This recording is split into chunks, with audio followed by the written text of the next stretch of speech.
Welcome to another episode of The Brand Called You, a podcast and podcast show that brings you leadership lessons, knowledge, experience, and wisdom from thousands of successful individuals from around the world.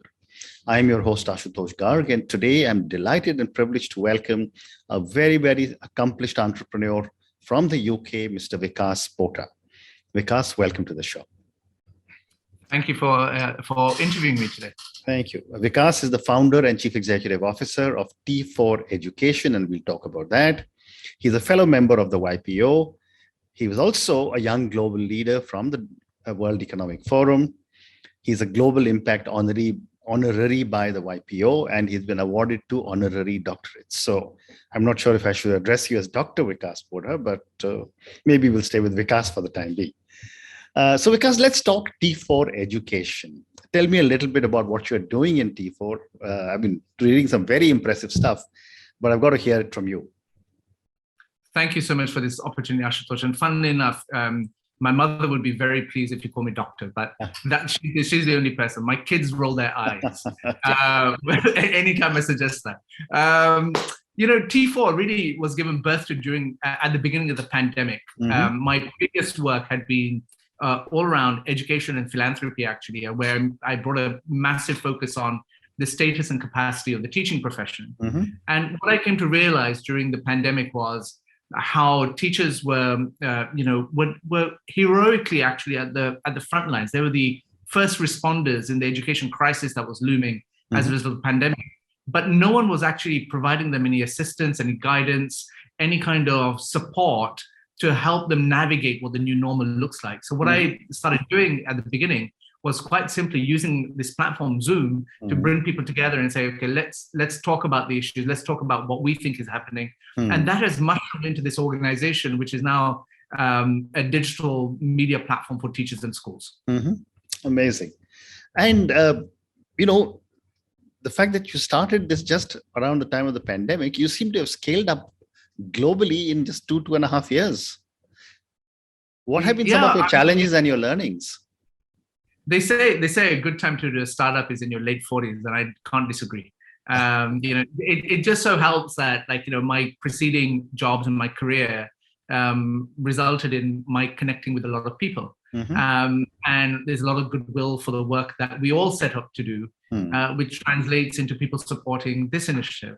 And so the scale comes from just the goodwill and support of people. The other thing actually is around motivation and intention. Mm-hmm.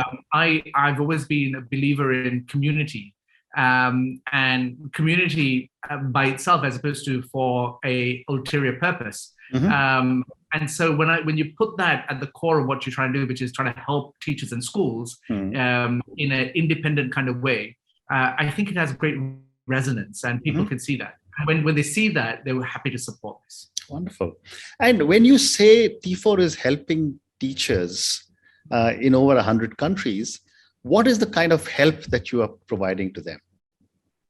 Yeah, I think the future actually, when I say the future, I think the post-pandemic world has changed a phenomenal amount of things. Mm-hmm. And yes, we can point to the doom and gloom that has happened, but we can also point to the winds of change that I think have gone through, for example, in the education sector, that we ought to do more to fan and create more change, because there's a reality and a truism, which is that education systems largely have underperformed in the world. And that's being very charitable, actually, when I talk about education systems.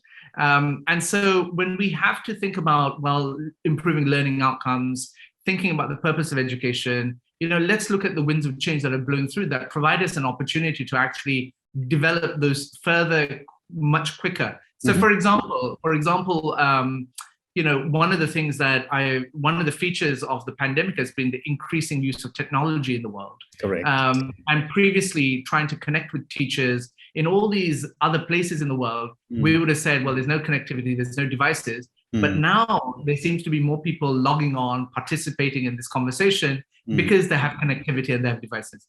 The second thing is that in education, we're normally very hyper-local. We care about our classroom, we care about our school, and it kind of ends there.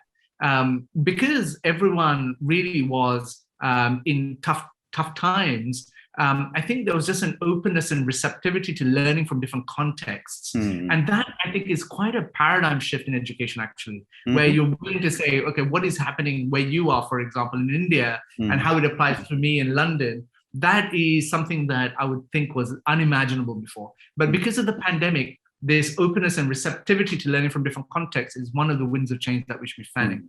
And then the third aspect is around, there's also something that I've learned over time where it's like a golden equation, I call it, which is I've come to realize that, we all pander to ministers of education and system leaders and all these kinds of things. But the truism is teachers trust teachers and schools trust schools. They don't care about anyone else. And so every time, because I know that, and through my experience that has come through, I always put teachers up front. And every time I've done so, the conversation has been a game changer. And so when you think about that as peer-to-peer exchange, I think that's a really powerful force of change. And so when I look at these three aspects, these are the things that I think that we want to get behind to make sure that we think about education reform, but from the grassroots as opposed to top-down. Very interesting.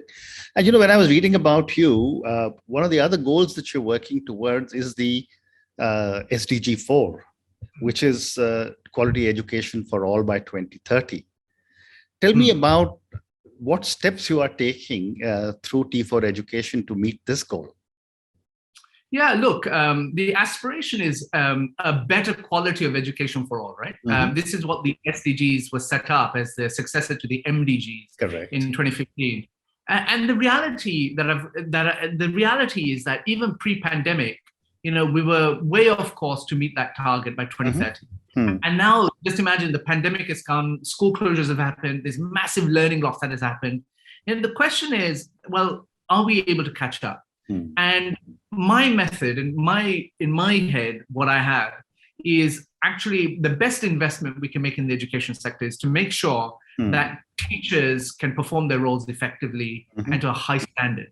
And because that is the investment I need to make in my opinion, and a lot of research would back this up.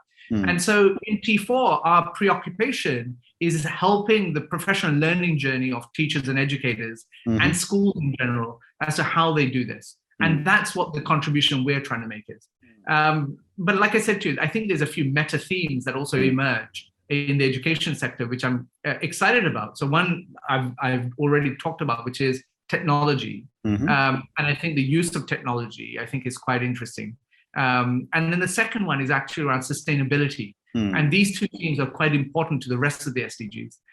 But my ire before the pandemic was, you have 17 goals in the SDGs, one is education. And actually what you really need is just one goal to achieve the other 16, which is education. Correct. Right. And so the phrase that I often use is, whatever the question or whatever the challenge, education is the answer. Well said. Well said. You also have a teacher tech summit. How are schools? Tell me about the summit and how are schools around the world participating in this? Yeah. So again, the summit came out as an idea, which was, you have all these trade exhibition shows, you have these ed tech startup kind of contests and pitch fests around the world. The conversation is often around money and investment and that kind of thing. But actually, I was curious in terms of, actually, we need to do more to help teachers incorporate technology in their practice. And the Teacher Tech Summit, which we just had for the second time in March this year, was all about making sure that we have a show and tell method where teachers get inspiration from other teachers. And that's the entire purpose about it. Like, for a long time, teachers, there's a narrative that's been built up in the world, which is teachers are obstacles to progress. That is not the case. And actually, we conducted a mammoth survey, actually, during the pandemic with the support of the OECD, the World Bank, and people like that, institutions like that, where it showed that teachers are not just not obstacles, but they're actually dying for more information and more knowledge and training as to how they use tech and tools in the service of learning. And I think that's really important as a mission, which is what I was referring to earlier, which is one of those meta themes that we need to get behind. Well said. And you have a lot of focus on technology, but my question to you is, how will the linkage of technology specialists with technology teachers help the students around the world. I mean, you're embarking on something very ambitious, very, very large number of technology specialists and teachers. Yeah, again, look, when you look at the education sector, there are principally three constituencies.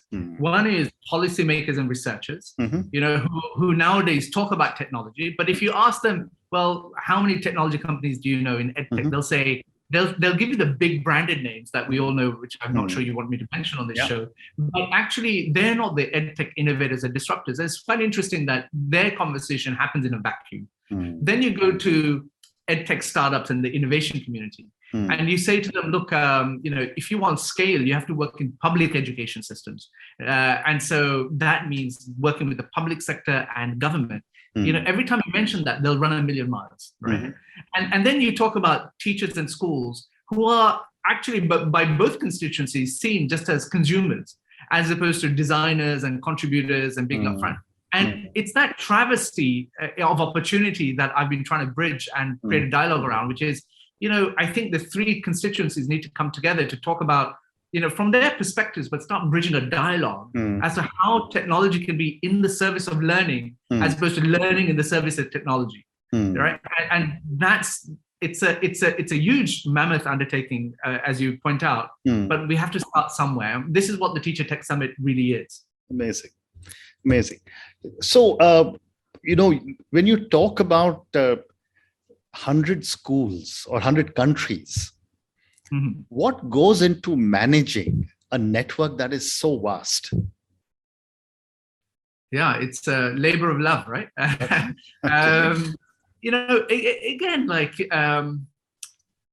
there's this belief that we can learn from somewhere else. I think that underpins what the ethos is. And the second really big feature of this is that I think where we are now is, and what has really been underscored to me is the importance of community. And to build a global community of teachers and schools is no small task, but the value is quite obvious to me. If you look at teachers and schools around the world, they grapple with very similar issues. But there's yet very limited linkage and very limited cross-pollination, very limited exchange. And so what we're facilitating through these kinds of professional learning opportunities is that. And that's what I think is the most fascinating part of the T4 agenda. How a school in Bangladesh deals with making sure their children are more climate resilient, right? With children in the UK, where we had flooding recently, for example, I think is a fascinating conversation, and we have a lot to learn from the Bangladeshi experience than what we would have previously imagined. And these technologies like Zoom and Google Meet and Microsoft Teams and all these others allow us to do this now. It's the for time access to information, and that I think is the most powerful thing. Amazing. And do you see similar synergies coming out now in other areas of specialization in the future, whether it is law or architecture or finance or any other kind of skills?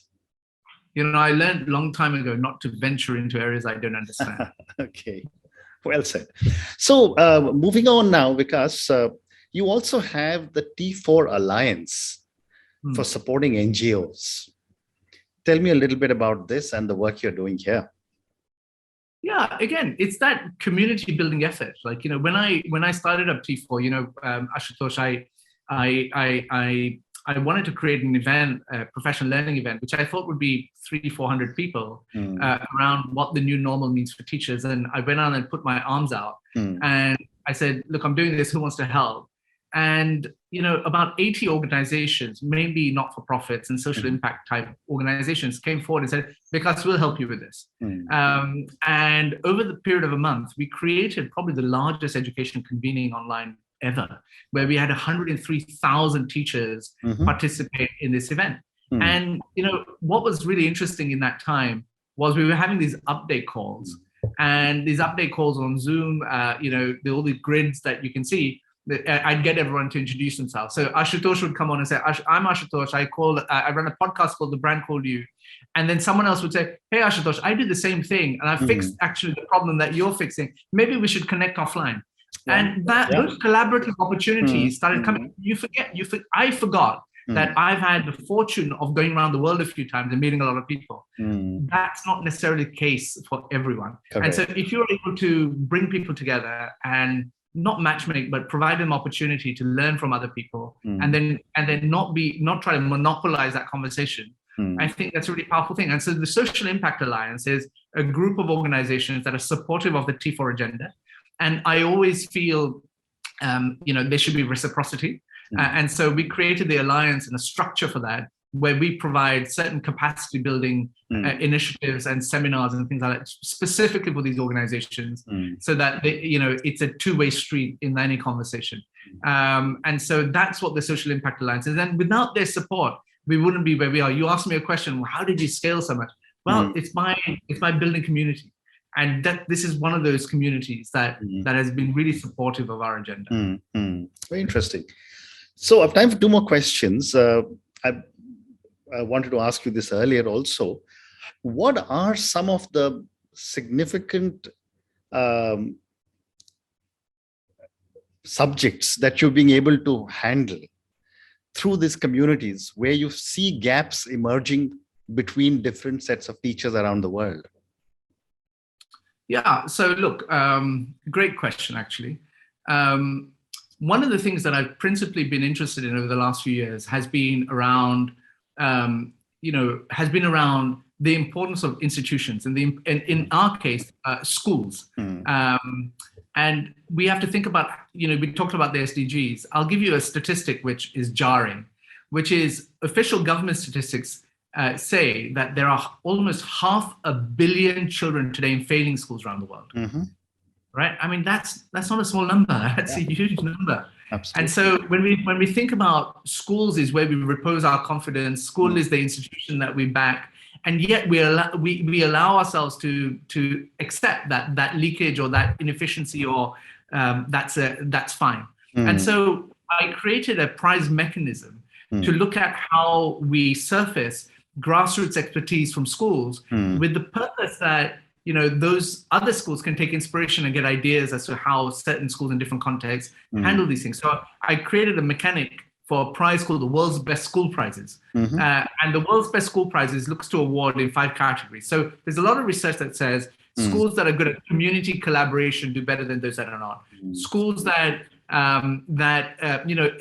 empower young people to take action on the environment do better than those that are not. There's a lot of research that says about if schools that know how to build resilience and overcome adversity do better than those that don't. Schools that support healthy lives do better than those that are not. Schools that are innovative at the core do better than those that are not. And so when you look at these areas, wouldn't it be great if all schools took inspiration saying, this is how I do something? And so that's what these prizes are, but the prize is a mechanic in achieving that. And these are the thematics that are coming through for me as to how you would actually go about strengthening schools as institutions. Amazing. So my last question to you now, Vikas, and this is for the many, many people who will listen to our conversation.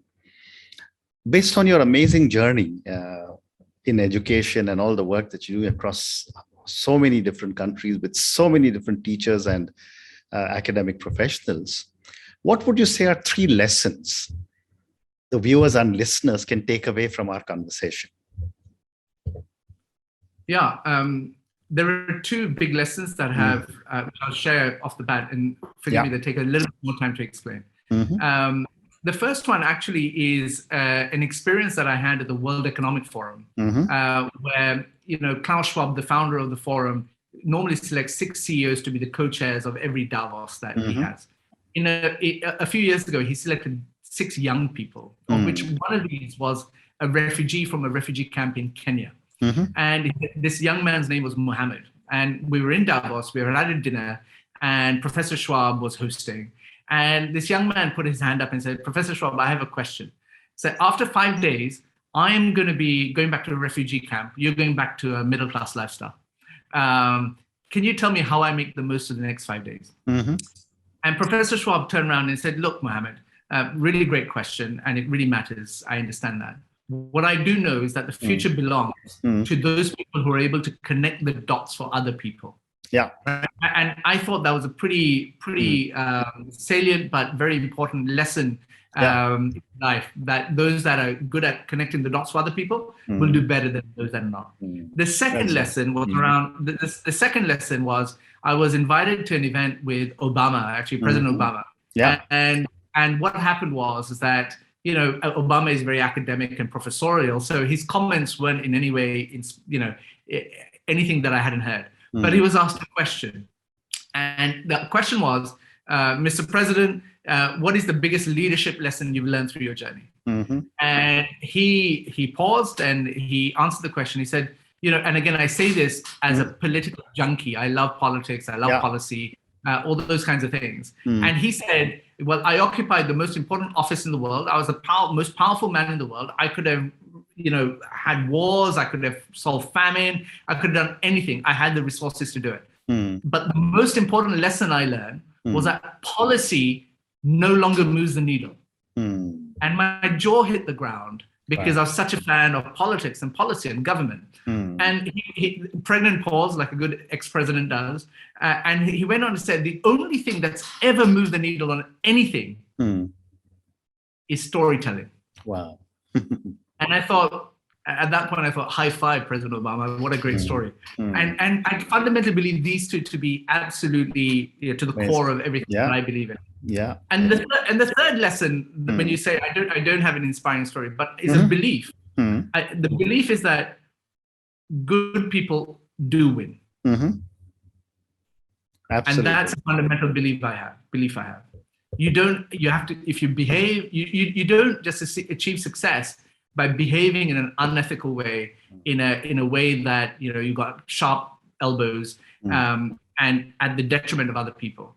I think you succeed by being good and being good at your core. And those people can win and do win. Oh, wonderful.